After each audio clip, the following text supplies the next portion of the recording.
ഉത്തർപ്രദേശിലെ മഹാകുംഭമേളയിൽ വീണ്ടും തീപിടുത്തം. ശങ്കരാചാര്യ മാർഗിലെ സെക്ടർ 18-ലാണ് തീപിടുത്തം ഉണ്ടായത്. തീപിടുത്തത്തിൽ ആളപായം ഒന്നും തന്നെയില്ല. നിരവധി ഫയർഫോഴ്സ് യൂണിറ്റുകൾ എത്തി തീ അണയ്ക്കുകയായിരുന്നു. അതേസമയം തീപിടുത്തത്തിന്റെ കാരണം ഇതുവരെയും വ്യക്തമാക്കിയിട്ടില്ല. ബി സർക്കാർ കൊട്ടിഘോഷിക്കുന്ന കുംഭമേളയിൽ 4-ാം തവണയാണ് തീപിടുത്തം ഉണ്ടാകുന്നത്. തിക്കിലും തിരക്കിലും പെട്ട് 30ഓളം പേർ കൊല്ലപ്പെട്ടതായാണ് സർക്കാരിന്റെ ഔദ്യോഗിക കണക്ക്. എന്നാൽ യഥാർത്ഥ കണക്ക് ഞെട്ടിക്കുന്നതാണ് എന്നാണ് ദേശീയ മാധ്യമങ്ങൾ അടക്കം റിപ്പോർട്ട് ചെയ്യുന്നത്. ഓൺലൈൻ മാധ്യമമായ ന്യൂസ് ട്രോണ്ടറിയാണ് തെളിവുകൾ ഉൾപ്പെടെ അന്വേഷണ റിപ്പോർട്ട് പുറത്തുവിട്ടത്. കുംഭമേളയിൽ ഉണ്ടായ അപകടത്തിന്റെ വ്യാപ്തി സർക്കാർ മറച്ചുവെക്കുകയാണ് എന്ന് പ്രതിപക്ഷ ആരോപണം ഉന്നയിച്ചിട്ടുണ്ടായിരുന്നു. ജനുവരി 29-ന് പുലർച്ചെ ഉണ്ടായ അപകടത്തിൽ 30 പേർ മരിച്ചെന്നും 60-ൽ പരം ആളുകൾക്ക് പരിക്കേറ്റു എന്നുമായിരുന്നു സർക്കാർ ഔദ്യോഗികമായി അറിയിച്ചിട്ടുണ്ടായിരുന്നത്. എന്നാൽ യഥാർത്ഥ മരണസംഖ്യയും അപകടത്തിന്റെ വ്യാപ്തിയും സർക്കാർ പുറത്തുവിട്ടിട്ടില്ല എന്ന് പ്രതിപക്ഷം ആരോപിക്കുകയായിരുന്നു. ഇതിനിടെയാണ് പ്രതിപക്ഷ ആരോപണം ശരിവെക്കുന്ന മാധ്യമ റിപ്പോർട്ടും പുറത്തു വന്നിരുന്നത്.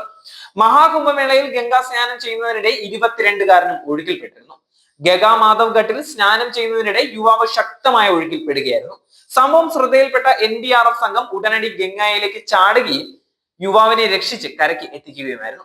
ഗംഗാമാധവ് ഘട്ടിൽ ഗംഗയിൽ സ്നാനം ചെയ്യുന്നതിനിടെ 22 വയസ്സുള്ള ഒരു ഭക്തൻ ശക്തമായ ഒഴുക്കിൽപ്പെട്ട് മുങ്ങിത്താഴാൻ തുടങ്ങി. സംഭവം ശ്രദ്ധയിൽപ്പെട്ട NDRF രക്ഷാപ്രവർത്തകർ ഉടൻ തന്നെ ആഴമേറിയ പുഴയിലേക്ക് ചാടി മുങ്ങിത്താഴുകയായിരുന്ന യുവാവിന്റെ അടുത്തെത്തി സുരക്ഷിതമായി രക്ഷിച്ച് കരയ്ക്ക് എത്തിക്കുകയായിരുന്നു എന്ന് NDRF പ്രസ്താവനയിലൂടെ അറിയിക്കുകയായിരുന്നു.